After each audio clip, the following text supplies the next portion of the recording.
Olá, boa tarde. Eu sou o Dr. Antônio Soares de Souza, membro do Conselho Consultivo da Sociedade Paulista de Radiologia e radiologista pediátrico. É um prazer enorme para mim hoje poder moderar essa mesa de proteção radiológica pediátrica, onde teremos a participação da doutora Tatiana Fazekas e do Dr. Carlos Zuga, duas referências na radiologia pediátrica e na proteção radiológica dos pacientes pediátricos.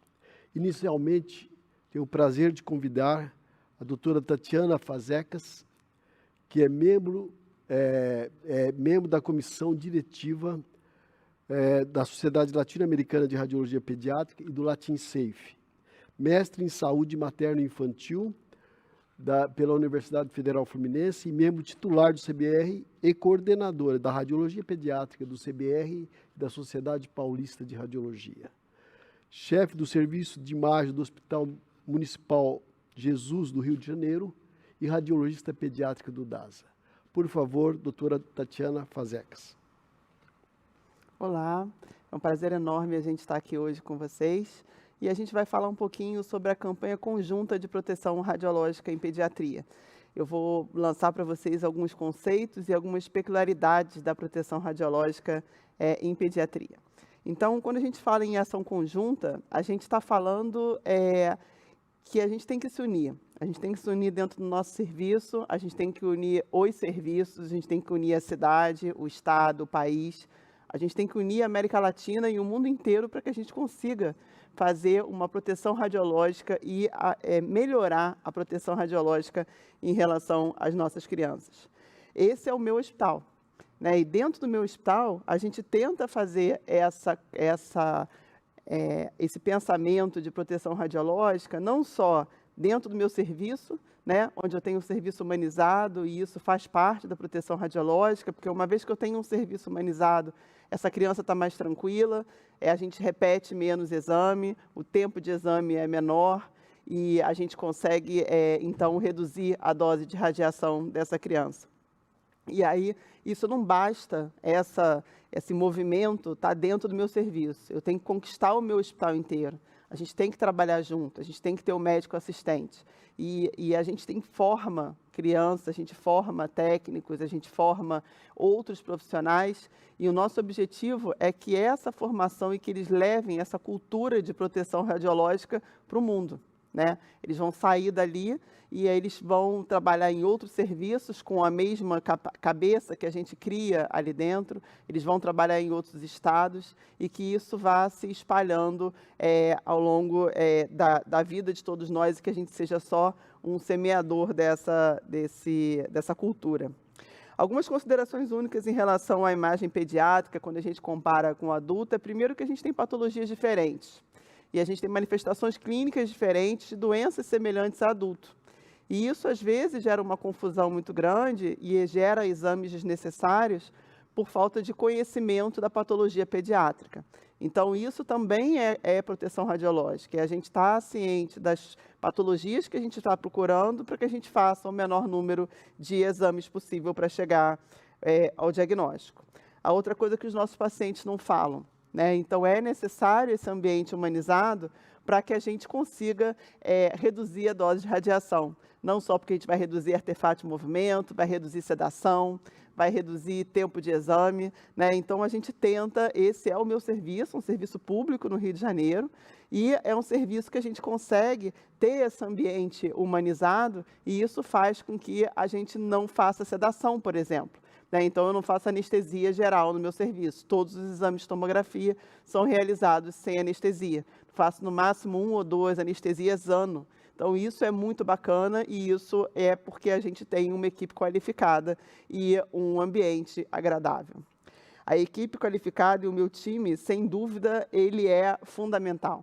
né? Então, eu tenho um time qualificado e essa qualificação é no momento que você traz essa equipe inteira para pensar e para agir como você e para agir no intuito de melhorar a qualidade de exame e de melhorar, reduzir doses de radiação. Então, tem que todo mundo estar junto. Então, a gente é amigo, a gente pensa junto, a gente trabalha junto para que esse atendimento seja cada vez melhor. Outras considerações são as variações anatômicas, variações fisiológicas, e que a gente não pode nunca esquecer que a maioria dos estudos pediátricos são realizados em centro não pediátrico.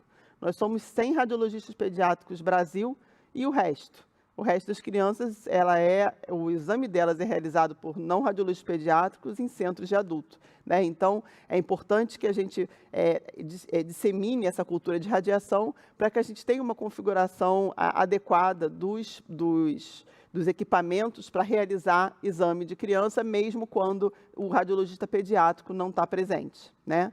E como é que a gente faz isso? A gente tem que otimizar. A gente tem que ajustar a dose de radiação, a gente tem que ajustar essa dose de acordo com a idade do paciente.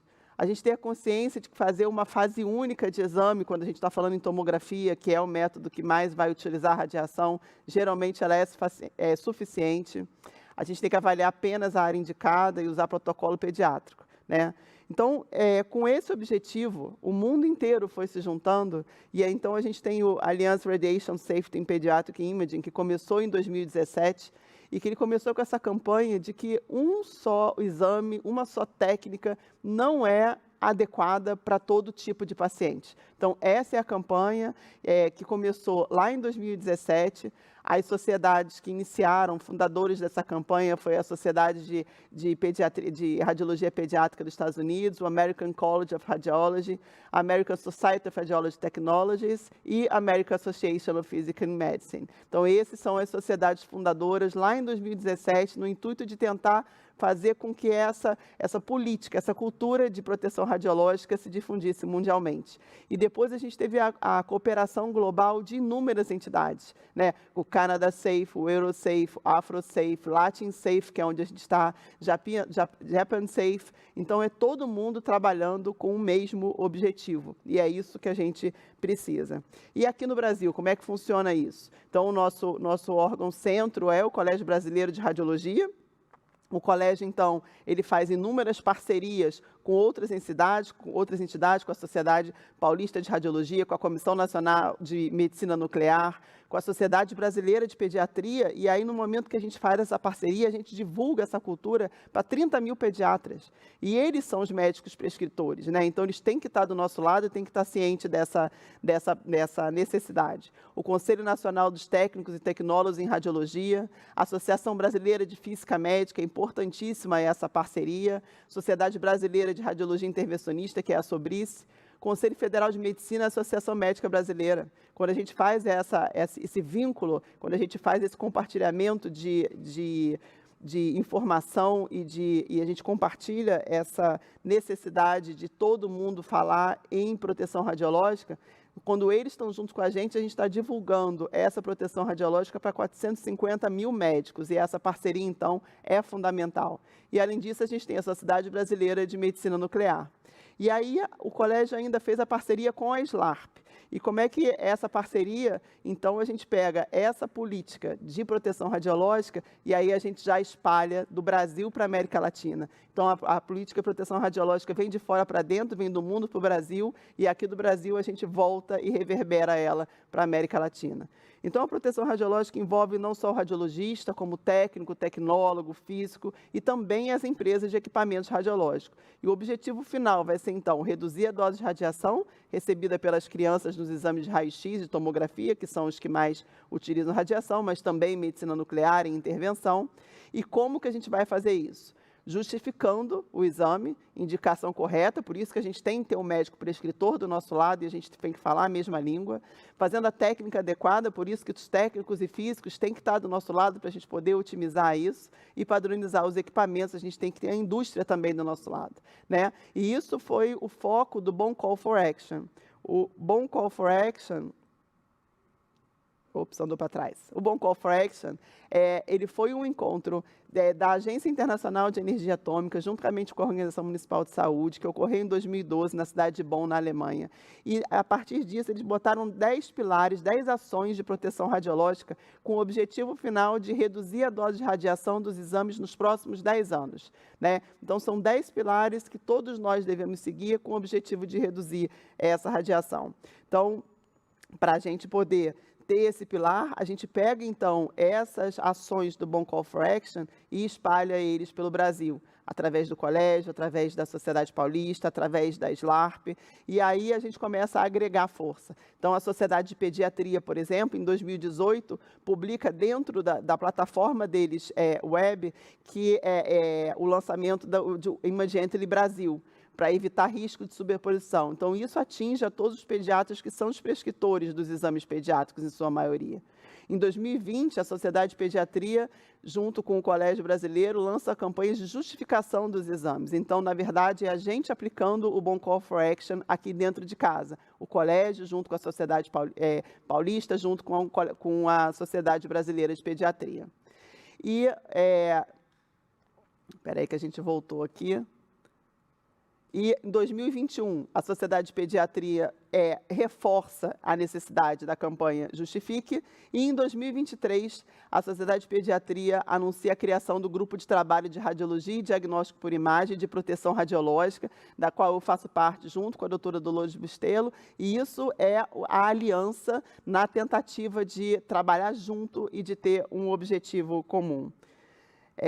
O colégio, então, junto com a SLARP, com o apoio de Harvard, no ano de 2022 e 2023, começam, então, a fazer uma pesquisa a nível de toda a América Latina, que é o que o Dr. Carlos Ugas, em seguida, vai mostrar para a gente, tentando ver como é que a gente está, a nível de América Latina, na proteção radiológica. E isso gera dados que ele vai mostrar para a gente, gera um trabalho e gera uma campanha lindíssima que foi lançada pela Sociedade Latino-Americana no dia 12 de outubro, Dia das Crianças, e pelo Colégio Brasileiro de Radiologia no dia 15 de abril, no Dia Mundial da Proteção Radiológica. O Dr. Carlos vai falar para a gente adiante um pouco mais dessa campanha. Essa campanha foi apoiada por todas essas sociedades e o nosso objetivo maior é a proteção radiológica, e ela tem que ser uma responsabilidade compartilhada. O nosso objetivo é que a gente consiga espalhar essa ideia, essa campanha, não só dentro do nosso serviço, mas dentro do nosso hospital, dentro do Brasil, dentro da América Latina, dentro do mundo. Acho que era isso que eu queria compartilhar com vocês e convidar vocês para fazer parte desse grupo de proteção radiológica junto com a gente. Muito obrigada. Muito obrigado, doutora Tatiana Fazekas, por a excelente apresentação, abordando tópicos muito importantes. Em seguida, eu gostaria de convidar o Dr. Carlos Ugas. O Dr. Carlos Ugas é radiologista formado pela Universidade Nacional de Trujillo, presidente da Sociedade Latino-Americana de Radiologia Pediátrica, coordenador do Comitê Científico e membro do Comitê de Humanização e Qualidade, membro do Comitê Executivo do LatinSafe. O Dr. Carlos Ugas abordará o tema Campanha Irradiemos Consciência, Behind the Scenes. Por favor, Dr. Ugas. Muito obrigado pelo convite.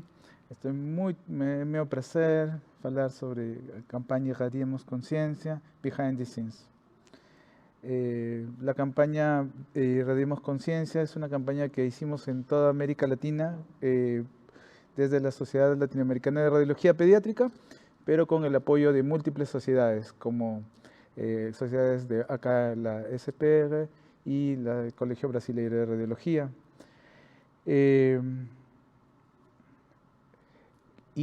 ¿Cuál fue el impacto de esta campaña y por qué la estamos mostrando hoy día? Porque la campaña tuvo unos números muy buenos, una acogida enorme en todos los países de América Latina. Las redes de la Sociedad Latinoamericana de Radiología Pediátrica llegaron a su punto más alto de visitas con esta campaña. Solamente en 2 semanas se tuvieron más de 30.000 likes y reacciones, más de 200 seguidores en el Facebook, en Instagram. Las visualizaciones del canal de YouTube tuvieron el pico más alto en toda la historia de las redes del SLARP y se alcanzaron hasta 51.000 personas en este momento de la campaña. ¿Cómo se logró eso? Se logró con un trabajo en equipo desde la Sociedad Latinoamericana de Radiología Pediátrica, esto más o menos el diciembre del 2021. Y nos unimos con The World Federation, el LatinSafe, para tener como una misión única el promover e implementar la humanización en América Latina. Y para esto nos trazamos 4 tareas: asegurar el paciente, un cuidado humanizado, gestión de riesgos y gestión de la tecnología. Es en la última tarea, que era la gestión de la tecnología, que se dio cuenta de que para poder realizar este cambio necesitamos datos y saber cómo estábamos en América Latina, cómo están los estudios, en especial los que usan radiación, como es radiografía y tomografía computarizada. El grupo, liderado por la doctora Cadavid de Colombia y Mónica Bernardo de Brasil, empezaron un estudio multicéntrico. Gracias a LatinSafe se logra el apoyo de los doctores de Calra y Carrup, que son de Harvard, y se diseñó un estudio muy potente, con una metodología excelente en todos estos países de América Latina, 14 países de América Latina, para levantar datos de un total de 51,000 pacientes. Este fue el diseño, que fue bastante riguroso en la parte metodológica, para valorar los promedios en CTD-BOL y DLP en toda esta población de estudios, que fueron 14 hospitales, 10 países, con distintos protocolos, y un total de 5,200 niños de Latinoamérica. Estos son algunos datos de la población, y estas son las cosas que nos movieron a lanzar la campaña. Estos son los promedios de dosis de radiación en tomografía de pulmón, tomografía de pecho, que es sin contraste. Estos son los promedios a nivel de Estados Unidos y de Europa en la línea de referencia. Y en las partes más altas de top de las flechas son los promedios en América Latina. Como pueden ver, los promedios en América Latina en tomografía de tórax fueron casi 3 o 4 veces en la tomografía de tórax. De los 10 centros que se valoraron, en el caso de tomografía de tórax, 7 tuvieron dosis malas, 3 buenas. En el abdomen, 8 malas, una que no se valoró bien y una buena. Vemos que la situación muy preocupante en general. La variabilidad fue enorme entre cada uno de los países, y el nivel de radiación fue muy alto comparado con Estados Unidos y Europa. Entonces, en ese momento nos dimos cuenta de que estamos en una crisis. Siendo los mejores hospitales de América Latina, las dosis de radiación están aún muy altas. Entonces hay mucho trabajo por hacer. El 12 de octubre se lanzó la campaña Irradiemos Conciencia a través de las redes del SLARP, con 12 tips. Estamos en la época en la que la información viene con mensajes muy pequeños, cortos en las redes sociales, y quisimos hacer esto. Este es uno de los mensajes que más me gusta: una sola fase es suficiente. Todos los radiólogos pediátricos generalmente amamos esto de hacerlo en una sola fase, no hacer contrastada, sin contraste, tardía, venosa, que no nos sirve. Y estas son todas las sociedades que nos apoyaron de diversos países de América Latina. Lanzamos un video el 1 de octubre, para hablar un poco de behind the scenes. Lo hicimos con un celular, con la ropa lo más informal posible, un mensaje que sea claro, sencillo, y tuvo bastante impacto previo el lanzamiento, que se hizo en simultáneo en el Congreso Brasileiro de Radiología, en el Congreso Argentino de Radiología Pediátrica, que fue lanzado por la doctora Tatiana Fasecas, que viajó hasta Argentina, y el Congreso Chileno de Radiología. El día del lanzamiento se lanzó un webinar que tuvo el número de visitantes más alto en toda la historia del SLARP, 440 personas conectadas. Bueno, quiero agradecer el enorme apoyo que hubo de la persona que empezó la idea, que fue la doctora Lina Cadavid de Colombia, y el grupo que nos ha apoyado de SLARP, que en realidad fueron todos estuvieron apoyando, pero en especial el comité ejecutivo, que ayudó en los videos y en la programación del webinar, y que actualmente sigue trabajando en ello. Incluso vamos a tener un concurso para ideas en protección radiológica, que son el doctor Mario Chirinos, Florencia de Barbieri, Yoshino Hameshima y Tamara Kreindl, y el Comité de Protección Radiológica con la doctora Fasecas y la doctora Galeano. Finalmente, el mismo mensaje que dio la doctora Fasecas: la unión hace la fuerza, y con esta campaña se demuestra que América Latina unida puede hacer cosas muy grandes, que podemos hacer un gran cambio unidos. Gracias.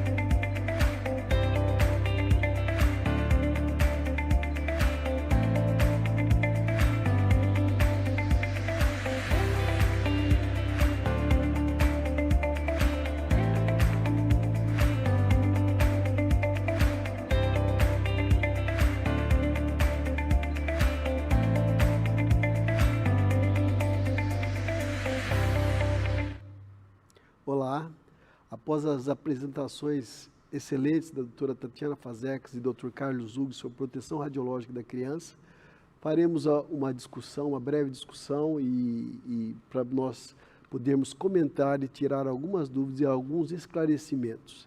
Eu gostaria de começar fazendo a pergunta para a doutora Tatiana Fasecas, que ela disse que na instituição dela, que é uma coisa extremamente importante, ela faz a tomografia em uma fase só de contraste apenas, e ela também não cede às crianças. Isso é um sonho de consumo de qualquer hospital que não ceda a crianças, né? E eu queria dizer o seguinte: essa é uma realidade tua, doutora Tatiana, mas a gente vê que nosso país é um continente, a América Latina é mais ainda, muito maior. Sim. E que não é a realidade do nosso país. E, evidentemente, por isso que essas ações são muito importantes. Como você acha que está no Brasil isso, e o Carlos na América Latina, em termos dessa... O Carlos já mostrou que os nossos índices de radiação estão acima do que deveria ser, teoricamente, comparando-se com a América do Norte e Europa. O que você acha que do Brasil, e o que nós poderíamos fazer para melhorar, para reduzir a dose na tomografia especificamente, o que você acha da América Latina? Então, aqui no Brasil, a gente tem essa dificuldade que eu comentei durante a minha fala, que nós somos muito poucos, num país muito grande. Então, assim, a nossa realidade é que a nossa absoluta, mais de 90% das nossas crianças, elas são examinadas em lugares que não são centros de pediátricos, e nem tampouco nós estamos presentes, né? Nós somos menos de 100 radiologistas pediátricos, estamos todos, a maioria de nós está aqui em América do Sul, no Sudeste e no Sul. O resto do Brasil não está. Então, assim, essa é a minha realidade. Eu sei que isso não é a realidade do Brasil. O que a gente tenta fazer é expandir isso. Então, assim, pegar os meus técnicos, os meus residentes, isso eu faço no micro, né? No micro a gente tenta pegar os técnicos e residentes, que todo mundo, tanto no meu serviço privado como público, que o meu privado não tem essa humanização toda, mas o meu técnico trabalha da mesma maneira. E ele vai trabalhar dessa maneira no outro serviço que ele vai. E aí a gente vai proliferando isso, claro, né? Claro. É sementinha por sementinha que a gente tem que fazer. E aí a gente tem esse espaço aqui que a gente pode fazer, que a gente plante mais. Então, assim, a gente tem que falar, a gente tem que compartilhar, a gente tem que entender que está todo mundo junto. A gente achava que fazia direito, né? E aí, quando a gente fez o trabalho com a SLARP e com o colégio, a gente viu que, na verdade, mesmo nos centros pediátricos, a gente não faz o ideal, a gente pode melhorar. Então, assim, eu acho que a gente ter consciência, conversar sobre o assunto, ter o médico assistente junto, ter o outro serviço junto, ter o Brasil, ter a América Latina, acho que isso é fundamental para que a gente, em algum momento, consiga chegar numa proteção radiológica que atinja mais, né? Que atinja mais crianças e que atinja mais serviços mesmo onde a gente não está. Perfeito. Né? Outra coisa também, Tatiana, eu acho que uma coisa importante são essas ações, como trazer a Sociedade Brasileira de Pediatria, sem né? dúvida, que através eu acho que se nós pudéssemos, com o apoio do CBR e e as federadas dos estados, Sociedade Paulista, Paranaense, do Rio Grande do Sul e etc., de todo o Brasil, em todos os eventos a gente tivesse alguma coisa lembrando proteção radiológica. Então, eu acho que seria, por isso que eu acho e que também no de pediatria, eu acho que seria interessante. Esse grupo que foi criado agora em 2023, dentro da Sociedade de Pediatria, né, então, que estou como radiologista, eu e Dolores, Pediátrica Brasil, eu e Dolores Bustelo lá dentro, eu acho que a gente vai conseguir ter esse link. Então, essa campanha que eles lançaram em 2017, reforçaram em 2020, o nosso objetivo é estar sempre ali. Né? Em todo o congresso, a gente está ali, olha, se a gente vai falar de trato urinário, a gente fala de proteção radiológica. Né? Porque se a gente fizer uma aula de proteção radiológica, no nosso dia a dia, a gente sabe que não é uma aula que atrai público. E isso é uma coisa que a gente tem que mudar também. Né? Na hora que a gente põe assim, tem um bloco de proteção radiológica, as pessoas vão embora.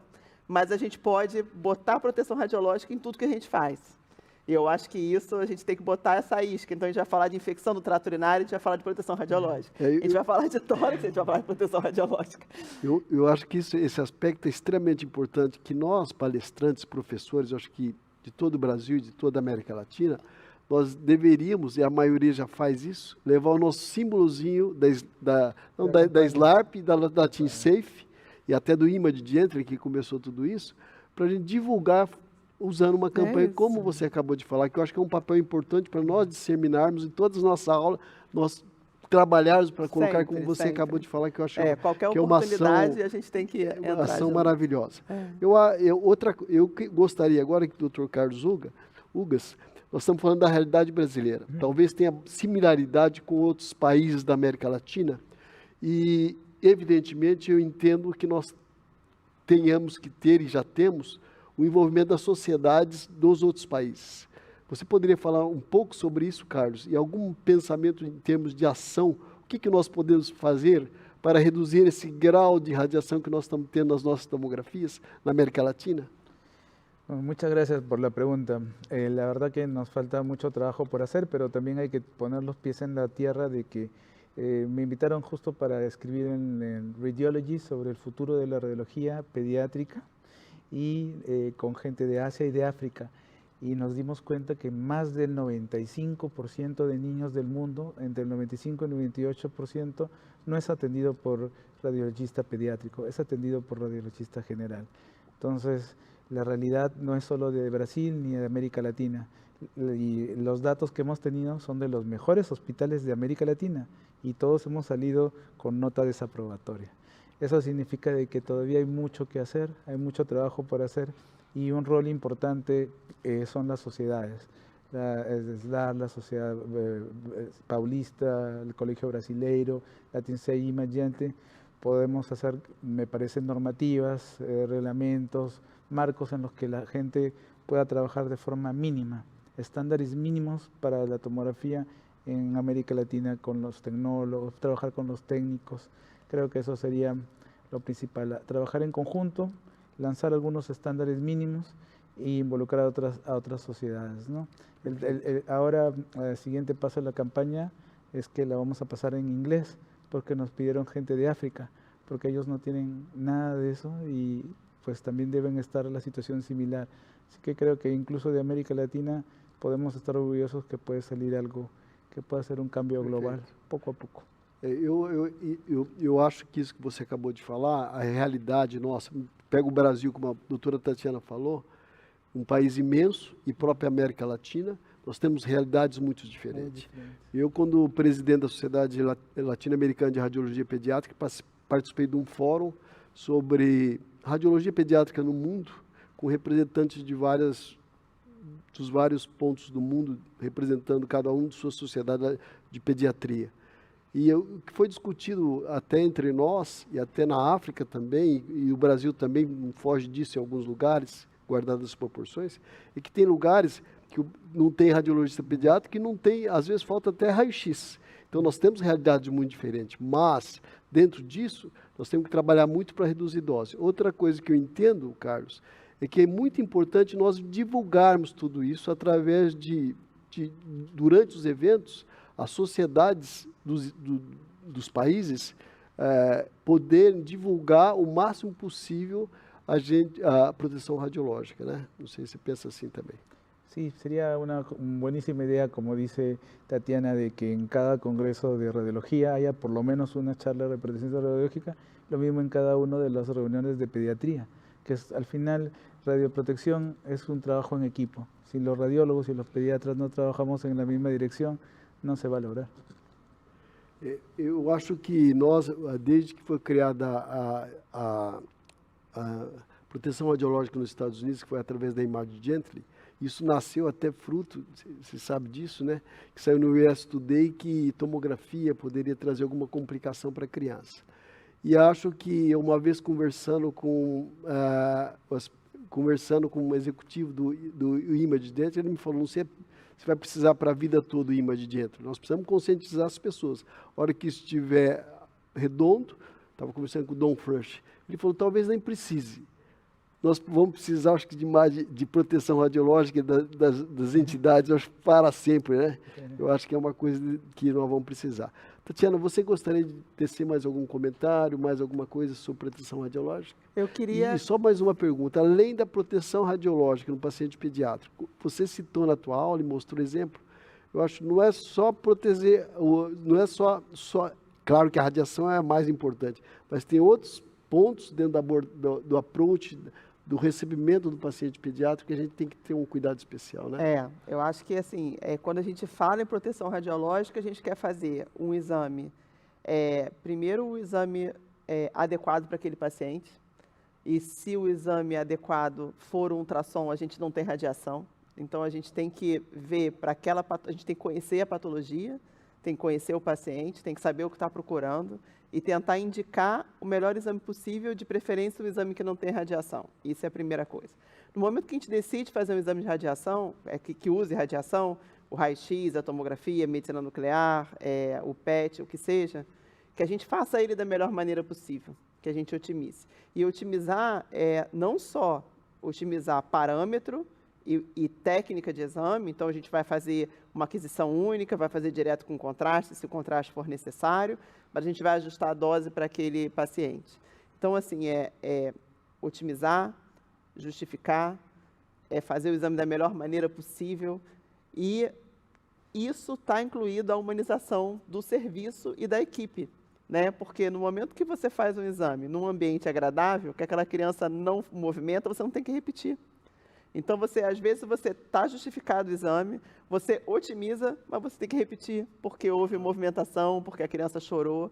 Então, isso tudo, acho que faz parte de proteção radiológica, né? E isso, se você tem um ambiente lindo, como eu tenho o prazer de ter no serviço público, ótimo. Mas se não tem, você vai ter que cantar. Claro. Você vai ter que dançar, a galinha pintadinha está aí para isso, bolo fofo, o que seja, entendeu? Então, assim, eu trabalho no serviço no privado, eu não tenho, é uma sala branca que atende adulto, né? E aí a gente canta e faz igual. Então, assim, a gente tem que se virar nos 30. Tem que usar o que está na sua frente para poder otimizar. Vida de radiologista pediátrico. É animado, é animado. Muito bem, muito obrigado. Doutor Carlos, em primeiro lugar, muito obrigado pela sua presença, presidente da Sociedade Latino-Americana de Radiologia Pediátrica. Queria parabenizá-lo pelo trabalho que a sociedade tem feito em prol da proteção de radiação em crianças.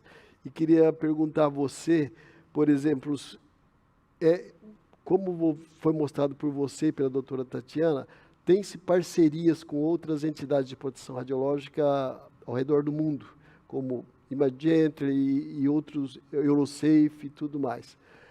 Você acha que essa parceria tem ajudado, pode ser aumentada, isso pode nos ajudar, tem nos ajudado? E você pensa em mais alguma ação para que nós possamos implementar a proteção radiológica para os nossos pacientes na América Latina? Sí, definitivamente las alianzas nos han ayudado. Incluso Image Gently está en la parte de la campaña, su logo está en la campaña. Y los tips que hicimos también fueron vistos, también fueron revisados por Donald Frush. Él tuvo la amabilidad de trabajarlos. Pueden parecer los tips muy simples, pero son tips que fueron trabajados tanto con una parte científica que estuvo asesorada. Entonces a nosotros nos sirvió mucho tener esas alianzas. Todas las alianzas han sido positivas. Cuando se lanzó la campaña, se lanzó en estos 3 países, pero también se lanzó en la sociedad peruana, chilena y colombiana en sus redes el mismo día. Y creo que todo eso hizo de que los números que logramos fueron muy grandes, ¿no? La campaña fue bastante buena y eso nos hace demostrar de que cuando los latinoamericanos trabajamos en conjunto podemos lograr retos tan grandes como este. Definitivamente el trabajo que nos toca por hacer es grande. América Latina es muy variable. Hay lugares en los que hay un solo radiologista pediátrico en todo el país luchando contra el mundo. Así que una parte importante creo que las sociedades tienen que ser equitativas y llegar a esos lugares donde hay aún más necesidad, incluso en el interior de Brasil, en el interior de los países grandes y en los países pequeños de Centroamérica, que también es un foco que el SLAR quiere llegar cada vez más, ¿no? Entonces nos queda bastante trabajo. Creo que la única clave va a ser seguir trabajando como siempre lo hacemos, ¿no? Con mucho corazón, con muchas ganas. Eu queria agradecer muito à doutora Tatiana Fazekas, ao doutor Carlos Ugas pela participação. Procuramos esclarecer o máximo possível sobre o tema dentro do nosso tempo que é permitido e que nós temos. Acho que essa ação da Sociedade Paulista de Radiologia é muito importante. Acho que nós temos que repeti-la em outros eventos de outras sociedades. Do Colégio Brasileiro de Radiologia tem sido feito um trabalho grande. E são pessoas como a doutora Tatiana Fazekas, a doutora Dolores Bustelo, o doutor Carlos Ugas, que é um trabalho imenso que eles estão fazendo, lutando muito pela proteção radiológica, proteção dessas crianças, de radiação dessas crianças. Então, muito obrigado a todos. Até logo.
Eu sou Georgia, de Maceió. Eu sempre venho na JPR, já participei de outras edições e essa edição está maravilhosa. Todas as áreas são contempladas aqui no evento e isso é uma coisa muito bacana. Então, parabéns, SPR, por mais essa edição da JPR, que está maravilhosa.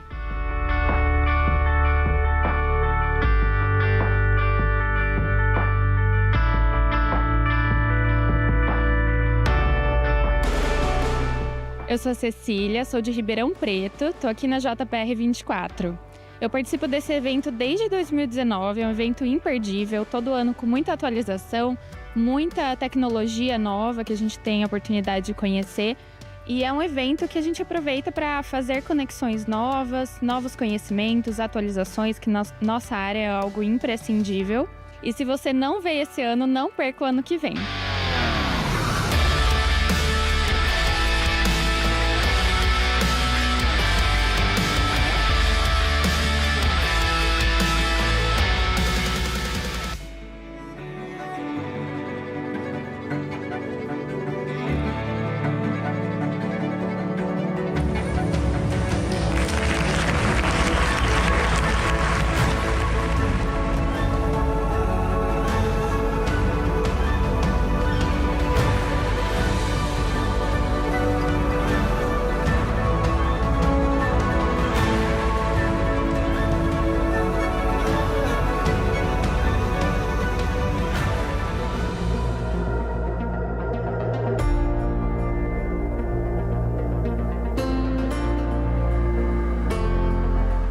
qual que é a principal finalidade e qual o objetivo dessa exposição?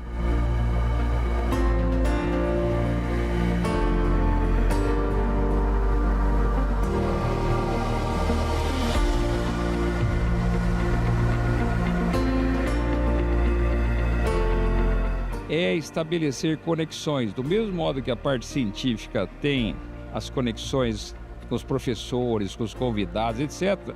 A parte técnica é muito importante, porque é o momento do contato do frequentador da jornada com o expositor, com o anunciante das grandes empresas. E isso é vital para a nossa especialidade. E aqui aproveito para agradecer o apoio das empresas, a frequência aqui, assim como dos próprios congressistas. Muito obrigado.